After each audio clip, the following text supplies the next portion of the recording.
Hello all, welcome to Franklin lectures. Franklin ലെക്ചേഴ്സിന്റെ target GATE 2026ന്റെ അടുത്ത ഒരു വീഡിയോയിലേക്ക് എല്ലാവർക്കും സ്വാഗതം.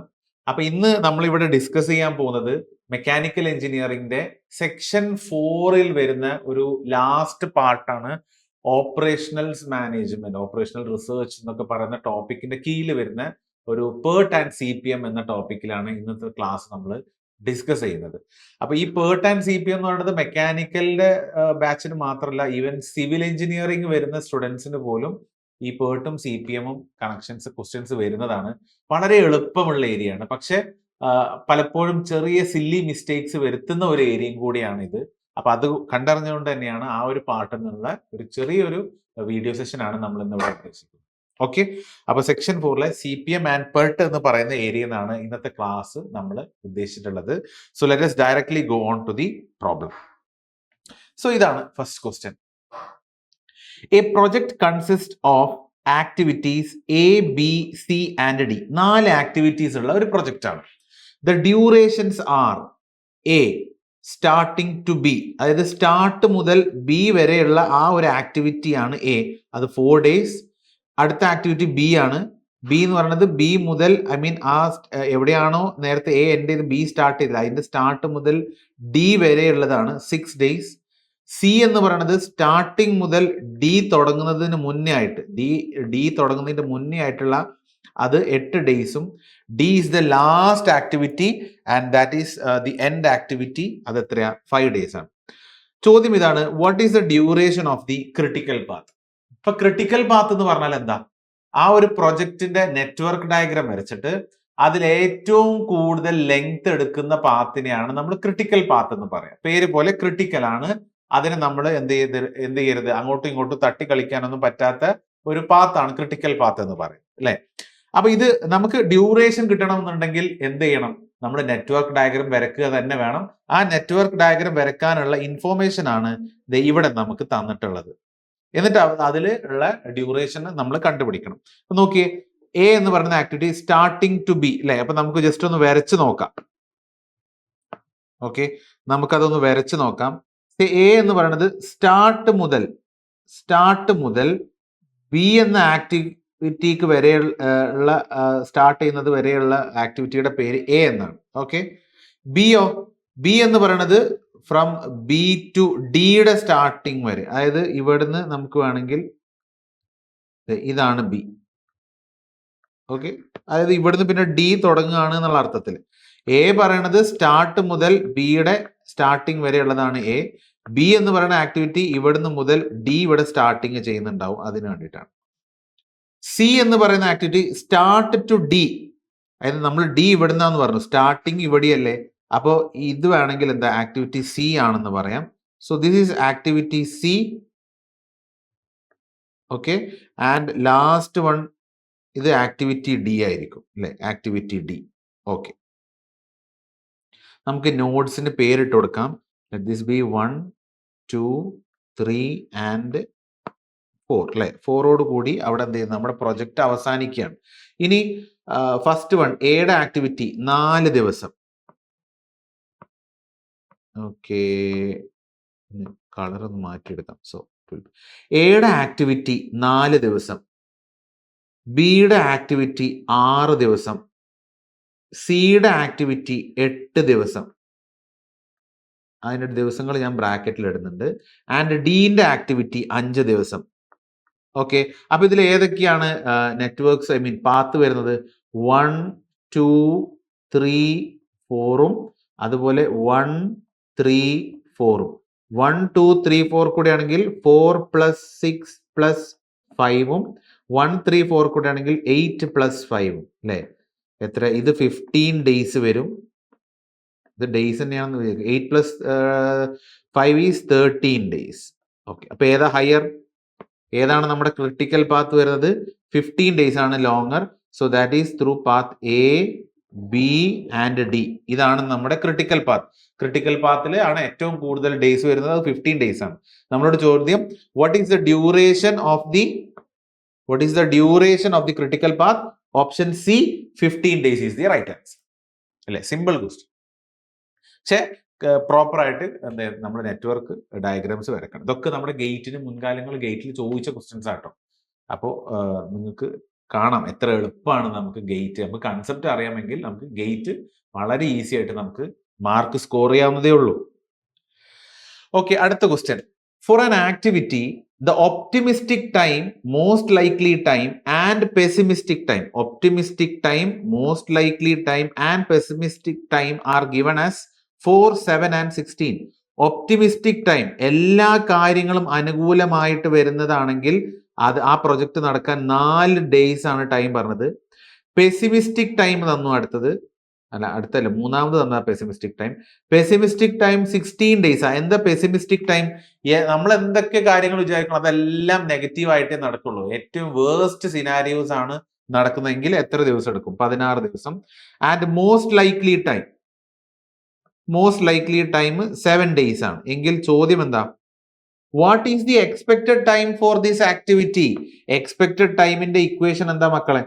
എക്സ്പെക്ടഡ് ടൈമിന്റെ ഇക്വേഷൻ എന്ന് പറഞ്ഞാൽ optimistic time plus 4 times most likely time plus pessimistic time divided by 6. ഇതാണല്ലോ ഇക്വേഷൻ അല്ലേ? ഇതല്ലേ ഇക്വേഷൻ? ഇതാണ് ഇക്വേഷൻ. ഈ ഇക്വേഷനക്ക് നേരെ വാല്യൂ സബ്സ്റ്റിറ്റ്യൂട്ട് ചെയ്താൽ മതി. എക്സ്പെക്ടഡ് ടൈം, ഒപ്റ്റിമിസ്റ്റിക് ടൈം എത്രയായിരുന്നു? 4, പെസിമിസ്റ്റിക് ടൈം 16, മോസ്റ്റ് ലൈക്ലി എത്രയായിരുന്നു? 7. ദാറ്റ് ഈസ് 4 times 7 ചെയ്യണം.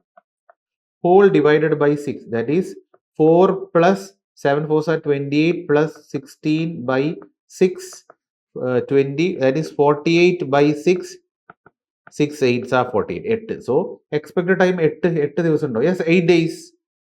8 days is the right answer. നേരെ ഇക്വേഷനൊക്കെ സബ്സ്റ്റിറ്റ്യൂട്ട് ചെയ്യുക. ഇതിപ്പോ ഇങ്ങനെ ഇക്വേഷൻ ഒന്നും ആക്കി എഴുതണം എന്നില്ല, നിങ്ങൾക്ക് തന്നെ മനക്കണക്ക് കൂട്ടിയിട്ട് ചെയ്യാവുന്നതേ ഉള്ളൂ. പക്ഷെ ആ ഇക്വേഷൻ അറിയുന്ന ഒരാൾക്ക് മാത്രമേ ഇതിന്റെ ആൻസർ ചെയ്യാൻ പറ്റുള്ളൂ. ഓക്കെ ആണല്ലോ? Next question. An activity has an earliest start time of 10 and a latest start time of 15. അതായത് ഒരു ആക്ടിവിറ്റി ഉണ്ട്, അതിന്റെ ഏർലിയസ്റ്റ് സ്റ്റാർട്ട് ടൈം നമുക്ക് തന്നിട്ടുണ്ട് 10. അതായത് 10ാമത്തെ ദിവസം എന്നായിരിക്കാം, whatever it is. 10ാമത്തെ ദിവസമാണോ 10ാമത്തെ മണിക്കൂർ എന്നല്ല, നമുക്ക് ദിവസം തൽക്കാലം കൂട്ടാം. 10ാമത്തെ ദിവസം നമുക്ക് എന്ത് ചെയ്യാം? ആ ആക്ടിവിറ്റി നമുക്ക് സ്റ്റാർട്ട് ചെയ്യാം. ഓക്കെ, ആക്ടിവിറ്റി നമുക്ക് സ്റ്റാർട്ട് ചെയ്യാം. ഇനി ഏറ്റവും വൈകി എനിക്ക് തുടങ്ങാവുന്നത് എത്രയാ? 15ാമത്തെ ദിവസമാണ്. അപ്പൊ എന്താ സംഭവിക്കുക? ഈ ആക്ടിവിറ്റി ക്രിട്ടിക്കൽ പാത്തിൽ അല്ല എന്നുള്ള കാര്യം നമുക്ക് മനസ്സിലായി. കാരണം ക്രിട്ടിക്കൽ പാത്തിലാണെങ്കിൽ ലേറ്റ് സ്റ്റാർട്ട് ടൈമും ഏർലിയർ സ്റ്റാർട്ട് ടൈം എന്തായിരിക്കും? സെയിം ആയിരിക്കും, ക്രിട്ടിക്കൽ പാത്ത് ഉള്ള ഒരു ആക്ടിവിറ്റി ആണെങ്കിൽ. പക്ഷെ ഇവിടെ അതല്ല. അപ്പൊ അതിനർത്ഥം ഈ ആക്ടിവിറ്റി എനിക്ക് കുറച്ചൊന്ന് റിലാക്സ് ചെയ്യാം, എനിക്ക് എന്റെ ആവശ്യാനുസരണം വേണമെങ്കിൽ നേരത്തെ തീർക്കാം, അല്ലെങ്കിൽ സമയബന്ധിതമായിട്ട് തീർത്താൽ മതി. അങ്ങനെയൊക്കെ എനിക്ക് എന്ത് ചെയ്യാം? അഡ്ജസ്റ്റ് ചെയ്യാം. ചോദ്യം എന്താ? What is the total float slack എന്നൊക്കെ പറയണത് എന്താ?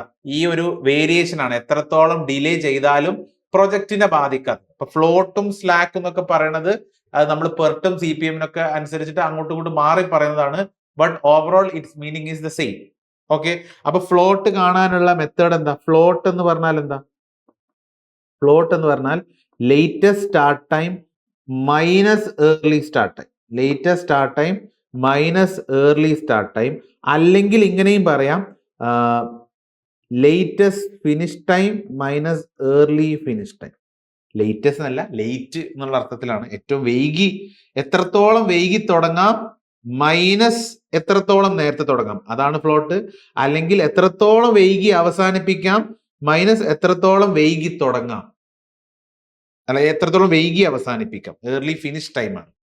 എത്രത്തോളം വൈകി അവസാനിപ്പിക്കാം മൈനസ് എത്രത്തോളം ഏർലി ഫിനിഷ് ടൈം, എത്രത്തോളം നേരത്തെ അവസാനിപ്പിക്കാം. ഫിനിഷ് ടൈം വെച്ചിട്ടും ലേറ്റ് ഏർലി, സ്റ്റാർട്ട് ടൈം വെച്ചിട്ടും ലേറ്റ് ഏർലി. ഇപ്പൊ ഇവിടെ നമുക്ക് തന്നിട്ടുള്ളത് ലേറ്റസ്റ്റ് സ്റ്റാർട്ട് ടൈമും ഏർലി സ്റ്റാർട്ട് ടൈമും ഉണ്ട്. അപ്പൊ 15 ഒന്ന് 10 ഉണ്ട്. 15 മൈനസ് 10 എത്രയാ? 15 മൈനസ് 10 എന്ന് പറഞ്ഞാൽ എല്ലാവർക്കും അറിയാം അല്ലെ? എത്രയാ? 5 ആണ്. 5 ഓപ്ഷൻ ഉണ്ടോ? Yes, option B. Option B is the right answer. Option B, 5 is the right answer. അപ്പൊ ഇവിടെ 5 days ആണോ, 5 hours ആണോ, 5 minutes ആണോ, 5 month ആണോ, അങ്ങനെ ഒന്നും പറഞ്ഞിട്ടില്ല. നമ്പേഴ്സേ തന്നിട്ടുള്ളൂ. അപ്പൊ നമ്മൾ അത് വെച്ചിട്ട് തന്നെ എഴുതി വെക്കുക.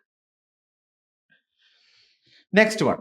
The critical path of a project has 3 activities with variances 4, 9, 16. നോക്കിയേ, ഒരു ക്രിട്ടിക്കൽ പാത്താണ്. ആ ക്രിട്ടിക്കൽ പാത്തിൽ എത്ര ആക്ടിവിറ്റി ഉണ്ട്? 3 ആക്ടിവിറ്റി ഉണ്ട്. ഓക്കെ, സപ്പോസ് ഇതാണ് ആക്ടിവിറ്റി 1, അടുത്തത് ആക്ടിവിറ്റി 2, അടുത്തത് ആക്ടിവിറ്റി 3. ഇതാണ് ക്രിട്ടിക്കൽ പാത്ത് എന്ന് സങ്കല്പിക്കുക. 1, 2, 3 ആൻഡ് 4. ഇതാണ് നമ്മുടെ ക്രിട്ടിക്കൽ ആക്ടിവിറ്റി. ഇതിൽ ഉണ്ടാവുന്ന വേരിയൻസ് അവർ പറഞ്ഞിട്ടുണ്ട്. ഇവിടെ ഉണ്ടാവുന്ന വേരിയൻസ് 9 ആണ്, ഇവിടെ ഉണ്ടാവുന്ന വേരിയൻസ് 9 ആണ്. ഒരു സ്ഥലത്ത് 4, ഒരു സ്ഥലത്ത് 9, പിന്നെ ഒരു സ്ഥലത്ത് 16 തന്നിട്ടുണ്ട് വേരിയൻസ്. നമുക്കറിയാം സ്റ്റാൻഡേർഡ് ഡീവിയേഷൻ എന്ന് പറഞ്ഞാൽ എന്താ? റൂട്ട് ഓഫ് വേരിയൻസ് ആണ്. Okay, what is the standard deviation of the project duration? ആ പ്രൊജക്ട് ഡ്യൂറേഷന്റെ, ആ പ്രൊജക്ടിന്റെ മൊത്തത്തിലുള്ള സ്റ്റാൻഡേർഡ് ഡീവിയേഷൻ എന്താണെന്നുള്ളതാണ്. ഈ ഇക്വേഷൻ നമുക്ക് എല്ലാവർക്കും അറിയാം. പക്ഷേ ഈ ക്വസ്റ്റ്യൻ പലരും വരുത്തുന്ന തെറ്റ് എന്താന്ന് ഞാൻ പറഞ്ഞുതരാം. ഇവിടെ പലരും വരുത്തുന്ന തെറ്റ് എന്താന്ന് വെച്ചാൽ, യു സി, സ്റ്റാൻഡേർഡ് ഡീവിയേഷൻ എന്ന് പറഞ്ഞാൽ വേരിയൻസ് ആണെന്ന് നമുക്കറിയാം. അപ്പൊ പലരും എന്ത് ചെയ്യുന്ന അറിയോ? ഇപ്പൊ ഈ ഒരു ക്രിട്ടിക്കൽ പാത്തിലെ ഓരോ ആക്ടിവിറ്റീസ് ആണ്. ഇപ്പൊ ഇതിന്റെ വേരിയൻസ് 4 ആണെന്ന് പറഞ്ഞു. അപ്പൊ ഈ ഒരു ആക്ടിവിറ്റിയുടെ സ്റ്റാൻഡേർഡ് ഡീവിയേഷൻ എന്താ? സ്റ്റാൻഡേർഡ് ഡീവിയേഷൻ സിഗ്മ വെച്ചിട്ടാ പറയാ. അത് എത്രയാ? 4ന്റെ റൂട്ട് എത്രയാ? 2. പിന്നെ അടുത്ത ആക്ടിവിറ്റി, അതിന്റെ സ്റ്റാൻഡേർഡ് ഡീവിയേഷൻ 9 ആണെന്ന് പറഞ്ഞിട്ട്, അല്ല, വേരിയൻസ് 9 ആണെന്ന് പറഞ്ഞിട്ടുണ്ട്. അപ്പൊ അതിന്റെ സ്റ്റാൻഡേർഡ് ഡീവിയേഷൻ എന്താ? Root of 9, that is 3. മൂന്നാമത്തെ ആക്ടിവിറ്റിയുടെ വേരിയൻസ് 16 ആണെന്ന് പറഞ്ഞിട്ടുണ്ട്. അപ്പൊ സ്റ്റാൻഡേർഡ് ഡീവിയേഷൻ എന്താ? Root of 16, which is 4. അപ്പോ ഓരോ ക്രിട്ടിക്കൽ പാത്തിന്റെയും സ്റ്റാൻഡേർഡ് ഡീവിയേഷൻ കിട്ടി അല്ലെ? അപ്പൊ നമ്മളോട് ചോദിക്കുകയാണ് ഈ പ്രൊജക്ടിന്റെ മൊത്തത്തിലുള്ള സ്റ്റാൻഡേർഡ് ഡീവിയേഷൻ എന്താന്ന് ചോദിച്ചാൽ എങ്ങനെയാ? പലരും വരുത്തുന്ന തെറ്റെന്താ? സ്റ്റാൻഡേർഡ് ഡീവിയേഷൻ എന്ന് പറഞ്ഞു കഴിഞ്ഞിട്ട് എന്ത് ചെയ്യും? 2 + 3 + 4 എന്ന് പറയും. അപ്പൊ എന്താ? 9 എന്ന് കാണിച്ചിട്ട് ഒരു ഓപ്ഷൻ 9 ഉണ്ടാവുന്നില്ല. കണ്ടോ, ഒരു ഓപ്ഷൻ 9 ഇതിൽ ആൻസർ ഉണ്ട്. അങ്ങനെ ചെയ്യരുത്. അത് എന്താണ്? അത് തെറ്റാണ്. അത് തെറ്റാണ്. ഇങ്ങനെ ചെയ്യരുത് കേട്ടോ. ഇങ്ങനെ ചെയ്യരുത്, തെറ്റാണ്. ക്രിട്ടിക്കൽ പാത്തിലുള്ള മൊത്തം ആ പ്രൊജക്റ്റിന്റെ സ്റ്റാൻഡേർഡ് ഡീവിയേഷൻ കാണണമെന്നുണ്ടെങ്കിൽ ആ മൊത്തത്തിലുള്ള അതിന്റെ വേരിയൻസ് കണക്ക് കൂട്ടിയിട്ട് വേണം സ്റ്റാൻഡേർഡ് ഡീവിയേഷൻ കാണാൻ. ഇപ്പൊ ഒരു പർട്ടിക്കുലർ ആക്ടിവിറ്റിയുടെ സ്റ്റാൻഡേർഡ് ഡീവിയേഷൻ കാണാനാണ് പറഞ്ഞിട്ടുണ്ടായിരുന്നതെങ്കിൽ ആ ഒരു പർട്ടിക്കുലർ ആക്ടിവിറ്റിയുടെ വേരിയൻസ് എന്താണോ അതിന്റെ റൂട്ട് എടുത്താൽ സ്റ്റാൻഡേർഡ് ഡീവിയേഷൻ കിട്ടും. ഓക്കെ, നമുക്ക് വേണമെങ്കിൽ ഇങ്ങനെ എഴുതാം. Standard deviation of say 1, 2. ഇത് 1, 2ന്റെ ആണ്, ഇത് 2, 3ന്റെ ആണ്, ഇത് 3, 4ന്റെ ആണെന്ന് പറയാം. ഓക്കെ, ഒരിക്കലും സ്റ്റാൻഡേർഡ് ഡീവിയേഷൻ ഓഫ് 1 to 4 ആ പ്രൊജക്ട് മൊത്തം കൺസിഡർ ചെയ്യുക എന്നുള്ള അർത്ഥത്തിൽ സ്റ്റാൻഡേർഡ് ഡീവിയേഷൻ ഓഫ് 1 to 4 എന്ന് പറഞ്ഞാൽ ഒരിക്കലും ഈക്വൽ അല്ല from standard deviation of 1, 2 plus standard deviation of 2, 3 plus standard deviation of 3, 4. ഇങ്ങനെ ചെയ്യരുത്. അതുകൊണ്ടാണ് നോട്ട് ഈക്വൽ ടു ഞാൻ ഇട്ടത്.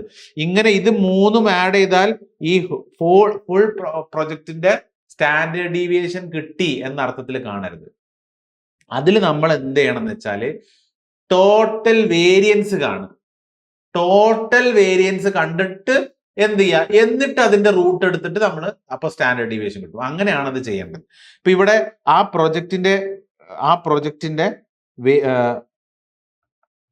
പ്രൊജക്ടിന്റെ വേരിയൻസ്, ടോട്ടൽ വേരിയൻസ് എന്താ വരുന്നത് നോക്കുക. That is 4 + 9 + 16, that is 29. അതാണ് വേരിയൻസ്. Therefore പ്രൊജക്ടിന്റെ സ്റ്റാൻഡേർഡ് ഡീവിയേഷൻ എന്ന് പറഞ്ഞാൽ ഇറ്റ് ഈസ് റൂട്ട് ഓഫ് 29. എന്താ root of 29? Root of 29 is that is approximately 5.385 എന്നാണ്. 5.39 ഇടാം അപ്രോക്സിമേറ്റ്ലി. ഇതാണ് പ്രൊജക്ടിന്റെ സ്റ്റാൻഡേർഡ് ഡീവിയേഷൻ. 5.39 അടുത്താണ് 5.38. സോ നമുക്ക് എന്ത് ചെയ്യാം? 5.38 ഈസ് ദി റൈറ്റ് ആൻസർ. കണ്ടോ, നമ്മളെ തെറ്റിപ്പിക്കാൻ വേണ്ടി 9 ഇവിടെ ഉണ്ട്. 4ന്റെ സ്ക്വയർ റൂട്ട് 2 എടുക്കും, 9ന്റെ സ്ക്വയർ റൂട്ട് 3 എടുക്കും, 16ന്റെ സ്ക്വയർ റൂട്ട് 4 എടുക്കും. സോ ഇത് എല്ലാം കൂടെ ആഡ് ചെയ്ത് കഴിഞ്ഞാൽ നമുക്ക് 9 കിട്ടും. അപ്പൊ ചില ആൾക്കാർ കൊണ്ടുപോയിട്ട് റൈറ്റ് ആൻസർ ഇടും. You will get negative marks. Okay, അതെങ്ങനെയാണ് അതിന്റെ പ്രൊസീജിയർ? അപ്പൊ പ്രൊജക്ടിന്റെ മൊത്തത്തിലുള്ള സ്റ്റാൻഡേർഡ് ഡീവിയേഷൻ കാണണമെങ്കിൽ അതിലെ ക്രിട്ടിക്കൽ പാത്തിന്റെ വേരിയൻസുകൾ എന്തൊക്കെയാണോ അതിന് കംപ്ലീറ്റ് ആഡ് ചെയ്യാം. ആ വേരിയൻസിനെ ആഡ് ചെയ്യുമ്പോൾ total variance of that project കിട്ടും. എന്നിട്ട് അതിന്റെ സ്ക്വയർ റൂട്ട് എടുക്കുമ്പോൾ എനിക്ക് സ്റ്റാൻഡേർഡ് ഡീവിയേഷൻ കിട്ടും. അങ്ങനെ വേണം അത് ചെയ്യാൻ. ഓരോ ഇൻഡിവിജ്വലിന്റെ സ്റ്റാൻഡേർഡ് ഡീവിയേഷൻ എടുത്തിട്ട് ആഡ് ചെയ്യരുത്. അതെന്താവും? അത് തെറ്റും. ഓക്കെ ആണല്ലോ? റെഡി അല്ലേ? Fine. Next one, the cost slope of an activity is defined as. ഇവിടെ നമ്മുടെ ക്രാഷിങ്ങിന്റെ എഫക്റ്റ് ആണ്, ക്രാഷിങ്ങിന്റെ സ്ലോപ്പ് ആണ് കാണാൻ പറഞ്ഞിട്ടുള്ളത്. നമുക്ക് ക്രാഷിംഗ് എന്ന് പറഞ്ഞാൽ എന്താ? നോർമലി നമുക്ക് ക്രിട്ടിക്കൽ പാത്ത് കൂടെ കിട്ടുന്നതാണ് ഒരു പ്രൊജക്ടിന്റെ ഡ്യൂറേഷൻ. അപ്പൊ ആ പ്രൊജക്ടിന്റെ ഡ്യൂറേഷനെക്കാട്ടിലും എനിക്ക് കുറച്ച് നേരത്തെ എനിക്ക് തീർക്കണം എന്നുണ്ടെങ്കിൽ ഞാൻ പ്രൊജക്ടിനെ ക്രാഷ് ചെയ്യും എന്നാ പറയാം. അപ്പൊ അവിടെ എന്ത് ചെയ്യണം? നമ്മൾ ചിലപ്പോൾ കൂടുതൽ പണിക്കാരെ നമ്മൾ ഇറക്കണം, കൂടുതൽ പൈസ നമ്മൾ ഇറക്കേണ്ടി വരും. അങ്ങനെ നമുക്ക് കൂടുതൽ ചെലവ് കൂടും. ബട്ട് നമുക്ക് പ്രൊജക്ടിന്റെ ക്രിട്ടിക്കൽ പാത്ത് എന്താണോ അതിലേറെ കുറഞ്ഞ ദിവസങ്ങളിൽ നമുക്ക് എന്താണ് നമ്മുടെ പ്രൊജക്ട് നമുക്ക് തീർക്കാൻ പറ്റും. സോ അതൊരു കോസ്റ്റ് ടൈം കർവിൽ നമ്മൾ പറയുന്നത് എങ്ങനെ വെച്ചാല്, ഇപ്പൊ ഒരു നോർമൽ കോസ്റ്റ് ആണ് വരുന്നെങ്കിൽ അതൊരു നോർമൽ ടൈമിൽ നമ്മുടെ പ്രൊജക്ട് എന്ത് ചെയ്യും? നമ്മുടെ പ്രൊജക്ട് തീരും. സംവാട്ട് ഓവർ ഹിയർ ഞാൻ പ്രൊജക്ടിന്റെ ടൈം കുറച്ചിട്ട് ക്രാഷ് ടൈം ആക്കുകയാണെന്നുണ്ടെങ്കിൽ എൻ്റെ കോസ്റ്റ് സ്വാഭാവികമായിട്ട് ക്രാഷ് കോസ്റ്റ് ആവും. കോസ്റ്റ് എന്ത് ചെയ്യും? കൂടും. കോസ്റ്റ് എന്ത് ചെയ്യും? കൂടും. അപ്പൊ ഈ ലൈനിന്റെ സ്ലോപ്പ് ആണ് ആക്ച്വലി എന്ത് ചെയ്യേണ്ടത്? എനിക്ക് കാണേണ്ടത്. അതാണ് ക്രാഷ് കോസ്റ്റ് സ്ലോപ്പ് എന്ന് പറയും. നമുക്ക് അപ്പോൾ ഇവിടെ എന്ത് ചെയ്താൽ മതി? സ്ലോപ്പിന്റെ ഇക്വേഷൻ എങ്ങനെയാ വരിക നോക്കിയേ. സ്ലോപ്പ് എന്തായിരിക്കും? സ്ലോപ്പ് എന്ന് പറഞ്ഞാൽ change in Y axis divide by change in X axis. Change in Y axis, Y ആക്സിസിൽ എന്താ? C C minus N C divided by X ആക്സിസിൽ എന്താ? N T minus C T. അതായത് സി സി എന്ന് ഉദ്ദേശിച്ചത് crash cost minus normal cost divide by normal time minus crash time. ഇത് ഓരോന്ന് എന്താന്നുള്ളതും കൂടെ ജസ്റ്റ് ഞാൻ ഇവിടെ എഴുതി വെക്കാം. This is crash cost. N C എന്ന് പറയുന്നത് that is normal cost. N T എന്ന് പറയുന്നത് നോർമൽ ടൈം. സി ടി എന്ന് പറയുന്നത് ക്രാഷ് ടൈം. ഓക്കെ, അപ്പൊ ഈ ഒരു ഇക്വേഷന് സിമിലർ ആയിട്ട് വരുന്നത് ഏതാ നോക്കിയേ. ഏതായാലും ഡി അല്ല, ന്യൂമറേറ്റർ ഇവിടെ normal time minus crash time ആണ്. ഇവിടെ ക്രാഷ് കോസ്റ്റ് ആണ് മുകളിൽ വരുന്നത്, കോസ്റ്റ് ആണ് മുകളിൽ വരുന്നത്. അപ്പൊ ഇതുമല്ല, ഇതുമല്ല. ഇനി എയും ബി ഉള്ളൂ. ഏത് നോക്കിയേ? Normal cost minus crash Costa. Crash cost ആണ് കൂടുതൽ അല്ലെ, നോർമൽ കോസ്റ്റ് കുറവായിരിക്കും. അപ്പൊ മുകളിലത്തെ ന്യൂമറേറ്റർ നെഗറ്റീവ് ആയിട്ടാണ് വരിക, മൈനസ് ആയിട്ടാണ് വരിക അല്ലെ. അപ്പൊ ഇവിടെ ഇങ്ങനെയാണ് വരിക, normal cost minus crash cost അങ്ങനെയാണ് വരിക. അതുമല്ല, പിന്നെ ഏതാ? Crash cost minus normal cost divide by normal time minus crash time. Okay, crash cost normal. അപ്പോൾ ഏതാ? നമ്മുടെ ഓപ്ഷൻ എ ആണ് നമ്മുടെ right answer. Okay, option A ആണ് നമ്മുടെ right answer. Option A is our right answer. Okay, clear ആണല്ലോ? അപ്പൊ ആ ഇക്വേഷൻ കറക്റ്റ് എന്ത് ചെയ്താൽ മതി? ഓർത്ത് വെച്ചാൽ മതി. സിമ്പിൾ ആയിട്ടുള്ള കാര്യമാണ്, പെട്ടെന്ന് എന്ത് ചെയ്യാൻ നിങ്ങൾക്ക് കിട്ടാം. അപ്പൊ ഞാൻ ജസ്റ്റ് ഇത് ഇവിടെ എഴുതി വെച്ചു എന്നുള്ള കാര്യം മനസ്സിലായിട്ടുണ്ടാവും. നമ്മുടെ ആൻസറിൽ ഓൾറെഡി അതിന്റെ ഡീറ്റെയിൽസുകളുണ്ട്. ഓക്കെ അല്ലേ? സോ ആ ഇക്വേഷൻ ചിലപ്പോൾ ഓർത്ത് വെക്കുക. ചിലപ്പോൾ ചില പ്രോബ്ലംസുകൾ ഇതിന്റെ വാല്യൂസിനെ ബേസ് ചെയ്തിട്ട് ചിലപ്പോൾ ക്വസ്റ്റ്യൻസ് ചോദിച്ചേക്കാം. അപ്പൊ ഈ ഇക്വേഷൻ ഓർമ്മ ഉണ്ടെങ്കിലേ നമുക്ക് എന്ത് ചെയ്യാൻ പറ്റുള്ളൂ? ആൻസർ ചെയ്യാൻ പറ്റുള്ളൂ കേട്ടോ. Next one,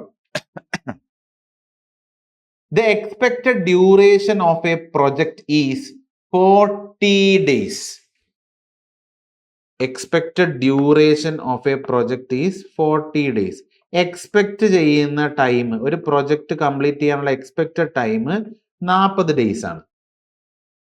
with a standard deviation of 5 days.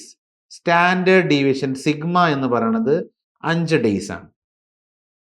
What is the probability that the project will be completed in 45 days? അതായത് ഷെഡ്യൂൾഡ് ഡേറ്റ്, അതായത് 40 ദിവസം കൊണ്ട് തീർക്കാവുന്ന ഒരു പ്രൊജക്റ്റ് ആണ്. അത് 45 ദിവസം കൊണ്ട് തീർക്കാവുന്ന പ്രോബബിലിറ്റി എന്താണെന്നാണ് ചോദ്യം അല്ലെ.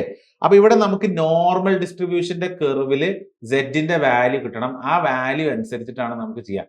പൊതുവേ നമുക്ക് സെഡിന്റെ ടേബിൾസ് ചിലപ്പോൾ നമുക്ക് അതിലേക്ക് കൊണ്ടുപോകാൻ പറ്റൂല. ചിലപ്പോൾ നമുക്ക് അതിനോടൊപ്പം തന്നെ ക്വസ്റ്റിന്റെ ഒപ്പം തന്നെ ആ വാല്യൂസ് തരും. അപ്പൊ ഇവിടെ നമുക്ക് Z1ന്റെ വാല്യൂ എന്ന് പറഞ്ഞിട്ട് കൃത്യം അത് മാത്രമാണ് തന്നിക്കുന്നത്. ഇതിൽ ശ്രദ്ധിക്കേണ്ടത് സെഡിന്റെ വാല്യൂ 1 വരുന്ന നേരത്ത്, അതേപോലെ 50% വരുന്ന നേരത്ത്, ഈ 97% ഇതൊക്കെ നമ്മൾ അന്ന് അറിഞ്ഞിരിക്കണം, കാണാപ്പാട് അറിഞ്ഞിരിക്കണം. ചിലപ്പോ ഈ ഒരു കൺസെപ്റ്റ് നമുക്ക് തരാതെ ഇരിക്കാം, ആ കാര്യം നമുക്ക് തരാതെ. ഇവിടെ ക്വസ്റ്റ്യനിൽ സെഡിന്റെ വാല്യൂ 1 വരുമ്പോൾ അതിന്റെ അടിയിലുള്ള ഏരിയന്റെ നോർമൽ കർവിന്റെ ഏരിയ എന്ന് പറയുന്നത് 0.8413 ആണെന്ന് തന്നിട്ടുണ്ട്. അപ്പൊ കുറച്ച് കോമൺ സെൻസ് ഉള്ളവൻ ഇപ്പോഴേ പെട്ടെന്ന് ചെയ്യാതെ തന്നെ ചിലപ്പോൾ കിട്ടും. ഏതിരുന്നാലും നമുക്ക് ആ ഇക്വേഷൻ എന്താന്ന് കാണാം. ഇപ്പോൾ നമുക്ക് സെഡിന്റെ വാല്യൂ, പ്രോബബിലിറ്റി കാണുന്ന സെഡിന്റെ വാല്യൂക്ക് ഒരു ഇക്വേഷൻ ഉണ്ട്. That is scheduled time minus expected time divided by standard deviation. ഇതാണ് നമ്മുടെ ഇക്വേഷൻ. ഇത് വെച്ചിട്ട് നമ്മൾ സെഡിന്റെ വാല്യൂ കാണും. ഓക്കെ, അപ്പൊ ഇവിടെ നമ്മൾ സെറ്റിന്റെ വാല്യൂ നോക്കിയേ. ഷെഡ്യൂൾ ടൈം എത്രയാ? 45 മൈനസ് എക്സ്പെക്ടഡ് ടൈമോ 40 ആണ്, divided by sigma is 5. So 5/5 എന്ന് പറഞ്ഞാൽ എന്താ? 1. അപ്പൊ സെറ്റിന്റെ വാല്യൂ 1 വരുന്ന നേരത്ത് ആ നേരത്തുള്ള ഏരിയ എന്ന് പറഞ്ഞാൽ 0.8431 ആണെന്ന് പറഞ്ഞു അല്ലെ, 0.8431. അപ്പോ പ്രോബബിലിറ്റി, ഈ പ്രോബബിലിറ്റി ആണ് എന്ത്? ഇത്രയും പ്രോബബിലിറ്റി ആണ്, ഈ ഏരിയ ആണ് അതിന്റെ പ്രോബബിലിറ്റി എന്ത്? 45 ഡേയ്സിന്റെ ഉള്ളിൽ തീർക്കാവുന്നത്. അപ്പൊ അത് പെർസെന്റേജിന്റെ ടേംസിൽ എഴുതുകയാണെങ്കിൽ 84.31% ആണ് എന്ന് നമുക്ക് കിട്ടും. ഓക്കെ, 84.31 അല്ല, സോറി 13 എന്നാണ് അല്ലെ, 13 കേട്ടോ. That is actually 13. So option B 84.13%. അപ്പോൾ ഇത് ഒരു എങ്ങനെ പറയപ്പോ വെച്ചാല്, ഇപ്പൊ ഇവിടെ ആകെ Z ഈസ് ഈക്വൽ ടു 1 ആണെങ്കിൽ ഏരിയ ഈസ് 0.8413 അറിയുമ്പോൾ തന്നെ ചിലപ്പോൾ ചിലർക്ക് ക്ലിക്ക് ആവാം. അത് സെഡിന്റെ ഉത്തരം 1 ആണ് കിട്ടുക, അതുകൊണ്ടാണ് ആ വാല്യൂ തന്നത് എന്ന അർത്ഥത്തിൽ നമുക്ക് കാണാം. പക്ഷെ അങ്ങനെ നമ്പരുത്, ചിലപ്പോൾ നമ്മളെ പറ്റിക്കാൻ വേണ്ടിയിട്ട് തരുന്നതും ആയിരിക്കാം. ചെയ്ത് നോക്കുക, സെഡിന്റെ വാല്യൂ 1 തന്നെയാണോ കിട്ടുന്നത് നോക്കുക, എന്നിട്ട് ആ വാല്യൂ എന്ത് ചെയ്യുക, എടുക്കുക കേട്ടോ.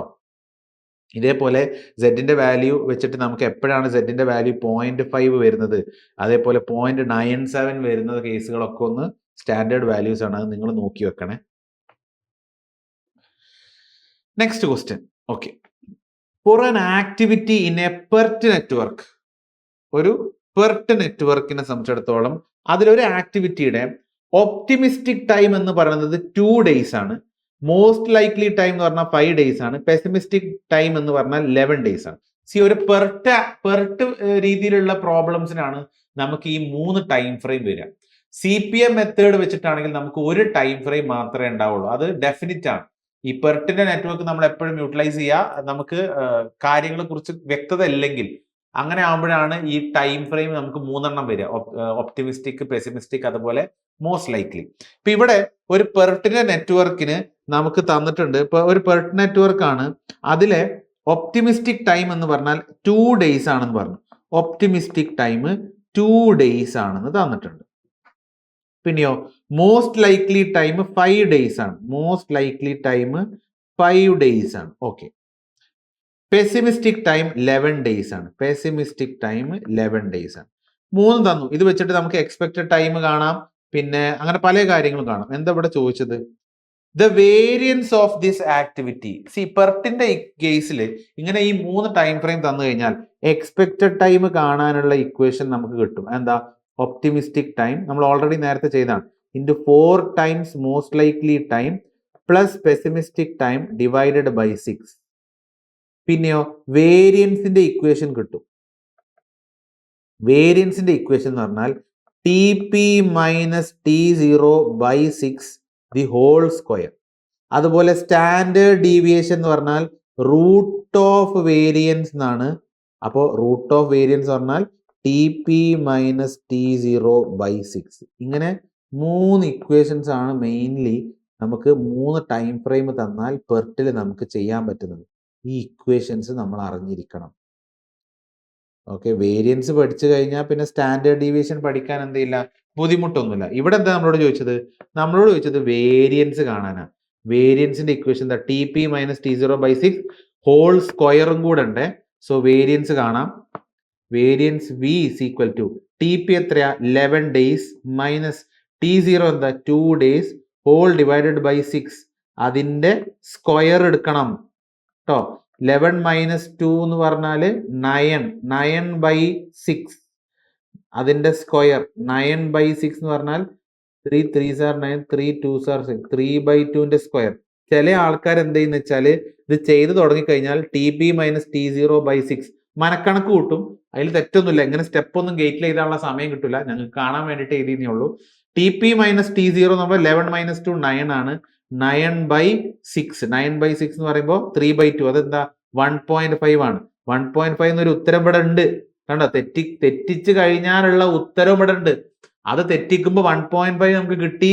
ഓപ്ഷനിൽ 1.5 കിട്ടുമ്പോൾ നമ്മൾ കണ്ണും പൂട്ടി അറിയാതെ അത് പോയി കൊണ്ട് മാർക്ക് ചെയ്യും, ക്ലിക്ക് ചെയ്യും. ശ്രദ്ധിക്കുക, നമുക്ക് സ്ക്വയർ എടുക്കണം. അപ്പൊ 1.5ന്റെ സ്ക്വയർ ആണ് എടുക്കേണ്ടത്. ദാറ്റ് ഈസ് 1.5 into 1.5 ചെയ്യുമ്പോൾ ദാറ്റ് ഈസ് 2.25 ആണ് answer. Option B is the answer. പെട്ടെന്ന് മനക്കണക്ക് കൂട്ടിയിട്ടേ ക്വസ്റ്റ്യൻ കാണുമ്പോൾ തന്നെ പെസിമിസ്റ്റിക് ടൈം തന്നു, optimistic time. So 11 minus 2 is 9/6 9/6 എന്ന് പറയുമ്പോൾ 3/2 ആണ്. ദാറ്റ് ഈസ് 1.5 എന്ന് പറഞ്ഞിട്ട് ഓപ്ഷൻ എ ഇട്ട് കഴിഞ്ഞാൽ കഴിഞ്ഞു. സ്റ്റാൻഡേർഡ് ഡീവിയേഷൻ ആയിരുന്നു ചോദിച്ചിരുന്നെങ്കിൽ എന്താ ഉത്തരം 1.5 ആണ്. വേരിയൻസ് ആയതുകൊണ്ട് ഇറ്റ് ഈസ് 2.25. ഓക്കെ, ഇനി വേണമെങ്കിൽ എക്സ്പെക്ടഡ് ടൈം ചോദിക്കാം. എക്സ്പെക്ടഡ് ടൈം ആകുമ്പോൾ 20 പ്ലസ് 31 32 33 33/6 ആണ്. 33/6ന്റെ ഓപ്ഷൻ ഒന്നും ഇവിടെ കാണാനില്ല. ഓക്കെ, ക്ലിയർ ആണല്ലോ. അപ്പൊ ഇവിടെ നമ്മളോട് എടുത്തു പറഞ്ഞത് ശ്രദ്ധിക്കുക, വേരിയൻസ് ആണ് ചോദിച്ചത്. അപ്പൊ ആ സ്ക്വയർ എടുക്കാൻ മറക്കരുത്. ഇനി അതേപോലെ വേണമെങ്കിൽ നിങ്ങൾക്ക് നാളെ ക്വസ്റ്റ്യൻ സ്റ്റാൻഡേർഡ് ഡീവിയേഷൻ ആയിട്ടും ചോദിച്ചേക്കാം കേട്ടോ. അപ്പൊ സ്റ്റാൻഡേർഡ് ഡീവിയേഷൻ ആണെങ്കിൽ അതിന്റെ റൂട്ട് എടുക്കുക. Next question, an activity on the critical path has a normal duration of 10 days and a crash duration of 7 days. നമ്മൾ നേരത്തെ കണ്ട അതേ പരിപാടി തന്നെ. ഒരു നോർമൽ ആക്ടിവിറ്റി നടക്കുകയാണ്, ക്രിട്ടിക്കൽ പാത്തിലാണ്. അത് activity on the critical path has A normal duration. അപ്പൊ ക്രിട്ടിക്കൽ പാത്തിലാവുമ്പോൾ അതിന്റെ നോർമൽ ടൈം എന്ന് പറഞ്ഞാൽ 10 days ആണ്. ഞാൻ അതിനെ ക്രാഷ് ചെയ്യാം, ആ ആക്ടിവിറ്റീനെ ക്രാഷ് ചെയ്യാം. എത്ര വരെ ക്രാഷ് ചെയ്യാം? ക്രാഷ് ചെയ്യുന്ന ടൈം എന്ന് പറഞ്ഞാൽ 7 days ആക്കാം. അതായത് 3 days ആണ് എനിക്ക് ക്രാഷ് ചെയ്യാൻ പറ്റുക. പക്ഷെ ഇവിടെ അവർ പറഞ്ഞത് 10 ദിവസത്തിന് എനിക്ക് 7 ദിവസം വരെ ആക്കി ചുരുക്കാം. അതായത് 3 ദിവസമാണ് നമ്മൾ ക്രാഷ് ചെയ്യുന്നത്. The normal cost is, normally വരുന്ന കോസ്റ്റ്, ആ ഒരു ആക്ടിവിറ്റിക്ക് വരുന്ന കോസ്റ്റ് 500 രൂപയാണ്. എന്നാൽ ക്രാഷ് ചെയ്യുമ്പോൾ ആ ആക്ടിവിറ്റിക്ക് വരുന്ന കോസ്റ്റ് 800 രൂപയാണ്. എങ്കിൽ ചോദ്യം എന്താ, what is the cost slope per day? അങ്ങനെയെങ്കിൽ ഒരു ദിവസം ആ ഒരു ആക്ടിവിറ്റി നമ്മൾ ക്രാഷ് ചെയ്യുന്നതിന് വരുമ്പോഴുള്ള ചെലവ് എന്താണെന്നാണ് ചോദിക്കുന്നത് അല്ലെ. അഥവാ കോസ്റ്റ് സ്ലോപ്പ് കൊണ്ട് ഉദ്ദേശിക്കുന്നത് അത് തന്നെയാണ്. അപ്പൊ നമുക്ക് ആ സ്ലോപ്പിന്റെ ഇക്വേഷൻ ഓർമ്മ ഉണ്ടോ? നമ്മൾ എന്താ ചെയ്തിരുന്നത്? Crash cost minus normal cost divided by normal time minus crash time. Crash cost എത്ര? 800 രൂപ മൈനസ് നോർമൽ കോസ്റ്റ് എത്രയാ? 500 രൂപ ഡിവൈഡഡ് ബൈ നോർമൽ ടൈം എത്രയാ? 10 ദിവസം മൈനസ് ക്രാഷ് ടൈം ഈസ് 7.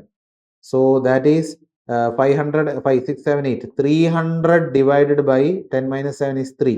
അതായത് that is 100 rupees per day അല്ലേ? 100 rupees പെർ ഡേ. 100 ഓപ്ഷൻ ഉണ്ടോ? Yes, option A is the right answer. 100 rupees per ഡേ. അതാണ് നമുക്ക് കിട്ടിയത്. ക്ലിയർ? ആക്ച്വലി ആ ഒരു ആക്ടിവിറ്റിക്ക് 10 ദിവസം കൊണ്ട് ചെയ്ത് തീർക്കേണ്ട ഒരു ആക്ടിവിറ്റിക്ക് എമൗണ്ട് വരുന്നത് 500 ആണ്. അപ്പൊ പെർ ഡേ എത്ര വരിക? 50 rupees ആണ് വരുന്നത് അല്ലെ? കാരണം എന്താ? 500/10, അതായത് ഒരു ദിവസം 50 രൂപയാണ് ആ ആക്ടിവിറ്റിക്ക് ചെലവാകുന്നത്. പെർ ഡേ 50 രൂപ. നമ്മളത് ക്രാഷ് ചെയ്തിട്ട് നമുക്ക് നേരത്തെ തീർക്കാൻ വേണ്ടിയിട്ട് നമ്മൾ ക്രാഷ് ചെയ്യുമ്പോൾ അതിൽ പെർ ഡേ റേറ്റ് എത്രയായി മാറുകയാണ്? 100 രൂപയായിട്ട് മാറുകയാണ്. അപ്പൊ എക്സ്ട്രാ 50 രൂപ കൂടി. അപ്പൊ ചോദ്യം പല രീതിയിൽ വരാം. ഇവിടെ ഇപ്പൊ കോസ്റ്റ് സ്ലോപ്പാ ചോദിച്ചത്. അവർക്ക് വേണമെങ്കിൽ ചോദ്യം ഇങ്ങനെയാക്കാം, നേരത്തെ ഉണ്ടായതിനേക്കാട്ടിലും എത്രത്തോളം പെർ ഡേ കൂടി? നേരത്തെ 50 ആയിരുന്നു, ഇപ്പൊ അത് എത്ര കൂടി? 50 രൂപയും കൂടെ എക്സ്ട്രാ പെർ ഡേ കൂടി. അല്ലെങ്കിൽ പെർസെന്റേജ് ശതമാനത്തിൽ ചോദിക്കാം, നേരത്തെ ഉണ്ടായതിനേക്കാട്ടിലും എത്ര ശതമാനം കൂടി? എത്ര ശതമാനം കൂടി? 100% കൂടി. കാരണം നേരത്തെ 50 ഉള്ളത് ഡബിൾ ആക്കി. അല്ലെങ്കിൽ എത്ര ടൈംസ് കൂടി? 2 ടൈംസ് കൂടി. ഇങ്ങനെ പല രീതിയിൽ ചോദ്യം വരും. ലാസ്റ്റ് അവർ ചോദിക്കുന്ന ആ സെന്റൻസ് എന്താന്ന് ശ്രദ്ധിച്ചിട്ട് വേണം ആൻസർ ചെയ്യാൻ. ചിലപ്പോ ആ സെന്റൻസ് ശ്രദ്ധിക്കാതിരിക്കുന്ന രീതിയിൽ ചിലപ്പോൾ ഓപ്ഷൻസിന് പകരം NAT നമുക്ക് നിങ്ങൾ നേരെ കൊണ്ടിട്ട് ആൻസർ എഴുതുന്ന കോലത്തിലേക്ക് ആക്കാം കേട്ടോ. അതൊക്കെ ശ്രദ്ധിക്കുക. സിമ്പിൾ ക്വസ്റ്റ്യൻസ് ആയിരിക്കും, കുറച്ച് ചെറിയ രീതിയിൽ കോംപ്ലിക്കേഷൻസ് ഉണ്ടാവും, പക്ഷെ നമ്മൾ ഒന്ന് ശ്രദ്ധ കൊടുത്താൽ നമുക്ക് എല്ലാത്തിന്റെയും ആൻസേഴ്സ് കിട്ടാം. Okay, so I think this is the last question. A project has 3 paths. Okay, path P1 എന്ന് പറഞ്ഞാൽ ഡ്യൂറേഷൻ 25 days ആണ്, സ്റ്റാൻഡേർഡ് ഡീവിയേഷൻ 3 ആണ്. അടുത്തത് പാത്ത് P2 ഡ്യൂറേഷൻ 25 days ആണ്, പക്ഷെ അതിന്റെ സ്റ്റാൻഡേർഡ് ഡീവിയേഷൻ 4 ആണ്. പാത്ത് 3 ഡ്യൂറേഷൻ 20 days ആണ്, സ്റ്റാൻഡേർഡ് ഡീവിയേഷൻ 2 ആണ്. How many critical paths does the project have? ഒരു പ്രൊജക്റ്റിന്റെ ക്രിട്ടിക്കൽ പാത്ത് എന്ന് പറഞ്ഞാൽ എന്താ? അതിൽ ഏത് പാത്ത് കൂടെ പോകുമ്പോഴാണ് ഏറ്റവും കൂടുതൽ ദിവസം കംപ്ലീഷൻ ടൈം വരുന്നത്? അതിനെയാണ് നമ്മൾ കൂടുതൽ എന്നല്ല, അതിന് സ്ട്രക്ചർ ആയിട്ട് നമ്മൾ പറയുകയാണെങ്കിൽ it is the minimum number of days required. ആ പ്രോജക്റ്റ് ഇപ്പൊ ഈ ക്രിട്ടിക്കൽ പാത്തിൽ പലപ്പോഴും നമ്മൾ പറയും it is the path with maximum number of days പറയും. സംഭവം ശരിയാണ്, നമ്മൾ കണക്ക് കൂട്ടുമ്പോൾ ഏറ്റവും മാക്സിമം നമ്പർ ക്രിട്ടിക്കൽ പാത്താണ്. പക്ഷെ ശരിക്കും ക്രിട്ടിക്കൽ പാത്തിന്റെ ശരിക്കുള്ള അർത്ഥം ഏറ്റവും minimum number of days required for that project to complete. ആ പ്രോജക്റ്റ് കംപ്ലീറ്റ് ചെയ്യാൻ കുറഞ്ഞത് ഇത്ര ദിവസമെങ്കിലും വേണം എന്നതാണ് അതിന്റെ ഉദ്ദേശം. ഓക്കെ, നിങ്ങൾക്ക് വ്യത്യാസം മനസ്സിലാവുന്നുണ്ടോ? നമ്മൾ കണക്ക് കൂട്ടുമ്പോൾ ഇപ്പൊ ഇവിടെ പാത്ത് 1, പാത്ത് 2, പാത്ത് 3 നോക്കുമ്പോൾ 25 days ആണ് കൂടിയ ദിവസം, 20 കുറഞ്ഞതാണ്. അപ്പൊ ക്രിട്ടിക്കൽ പാത്തിൽ വരുന്നത് പാത്ത് 1ഉം പാത്ത് 2 ആണ്. അത് നിങ്ങൾക്ക് മനസ്സിലായി. പക്ഷെ നമ്മൾ ടെക്നിക്കലി ഇത് പറയുമ്പോൾ ആ പ്രൊജക്ട് നമുക്ക് 20 ദിവസം കൊണ്ട് തീർക്കാൻ പറ്റുമോ? നോർമലി ക്രാഷ് ചെയ്യാതെ നിൽക്കുകയാണെങ്കിൽ ഇല്ല. അത് തീർക്കണമെങ്കിൽ കുറഞ്ഞ പക്ഷം 25 ദിവസമെങ്കിലും വേണം. പിന്നെ 25 ചിലപ്പോൾ 26 ദിവസം കൊണ്ട് തീർക്കാം, 27 ദിവസം കൊണ്ട് തീർക്കാം, 30 ദിവസം കൊണ്ട് തീർക്കാം, 40 ദിവസം കൊണ്ട് തീർക്കാം, അങ്ങനെ കൂടാം. കുറഞ്ഞത് 25 ദിവസമെങ്കിലും വേണം. അപ്പൊ അതില് നമ്മൾ ഈ ക്ലാസ് എടുക്കുമ്പോൾ നമ്മൾ പറയാറുണ്ട് ക്രിട്ടിക്കൽ പാത്തിന് ഡെഫിനിഷൻ പ്രത്യേകം ശ്രദ്ധിക്കണം. അതാണ് minimum number of days, at least അത്രയെങ്കിലും ദിവസം വേണം ആ പ്രൊജക്ട് കംപ്ലീറ്റ് ചെയ്യാൻ എന്നാണ് പറയാം. അപ്പോ നമ്മൾ ക്രിട്ടിക്കൽ പാത്ത് ആയിട്ട് കണക്ക് കൂട്ടുന്ന പാത്ത് ഏതാ? നമ്മൾ അതിലെ ഓരോ പാത്തിന്റെയും നമ്മൾ ആ ഒരു നമ്പർ ഓഫ് ഡേയ്സ് കംപ്ലീഷൻ എത്രയാണ് ആഡ് ചെയ്യുമ്പോൾ ഏറ്റവും കൂടുതൽ വരുന്ന പാത്ത് ഏതാണോ അതാണ് ക്രിട്ടിക്കൽ പാത്ത് എടുക്കുക അല്ലെ. ഇവിടെ ക്രിട്ടിക്കൽ പാത്ത് ആയിട്ട് വരുന്ന പാത്തുകൾ ഒന്ന് പാത്ത് P1ഉം പാത്ത് P2 ആണ്. കാരണം രണ്ടിനും 25 days വരുന്നുണ്ട്. അപ്പൊ രണ്ടും ക്രിട്ടിക്കൽ പാത്താ. പക്ഷേ ഇവിടെ ഒരു പ്രശ്നമല്ല, മാറ്റമുണ്ട്. എന്താ? രണ്ടിന്റെയും സ്റ്റാൻഡേർഡ് ഡീവിയേഷൻ നോക്കിയേ. ഒന്നിന്റെ സ്റ്റാൻഡേർഡ് ഡീവിയേഷൻ 3 ആണ്, മറ്റേതിന്റെ സ്റ്റാൻഡേർഡ് ഡീവിയേഷൻ 4 ആണ്. ഇപ്പൊ ഡീവിയേഷൻ കുറച്ചുകൂടെ ഫ്ലക്ച്വേറ്റിംഗ് ആണ് പാത്ത് P2 എന്ന് വേണമെങ്കിൽ പറയാം. അപ്പോ ഇതിന് ക്രിട്ടിക്കൽ പാത്ത് എത്ര ഉണ്ട്? ഒന്നും നോക്കണ്ട. ക്രിട്ടിക്കൽ പാത്ത് എന്ന് പറഞ്ഞാൽ സ്റ്റാൻഡേർഡ് ഡീവിയേഷന് ബേസ് ചെയ്യുന്നേ ഇല്ല. അവിടെ നമ്പർ ഓഫ് ഡേയ്സ് ആ പാത്ത് കംപ്ലീറ്റ് ചെയ്യാൻ എത്ര ദിവസം വരുന്നു, അതിൽ ഏതാണ് ഏറ്റവും കൂടുതൽ എന്നാ നോക്കുക. അവിടെ സ്റ്റാൻഡേർഡ് ഡീവിയേഷൻ നോക്കിയേ വേണ്ട. അപ്പൊ ഇവിടെ പാത്ത് P1ലും 25 days ഉണ്ട്, അത് ക്രിട്ടിക്കൽ പാത്താണ്. പാത്ത് P2ലും 25 days ഉണ്ട്, അതും ക്രിട്ടിക്കൽ പാത്താണ്. അപ്പൊ ഇത് രണ്ടും ക്രിട്ടിക്കൽ പാത്താണ്. So how many critical path does this project have? It has 2 critical path. 2 critical പാത്തുകളാണ് ഈ പ്രൊജക്റ്റിനുള്ളത്. ഏതൊക്കെയാണ് ആ ക്രിട്ടിക്കൽ പാത്ത്? പാത്ത് P1ഉം പാത്ത് P2.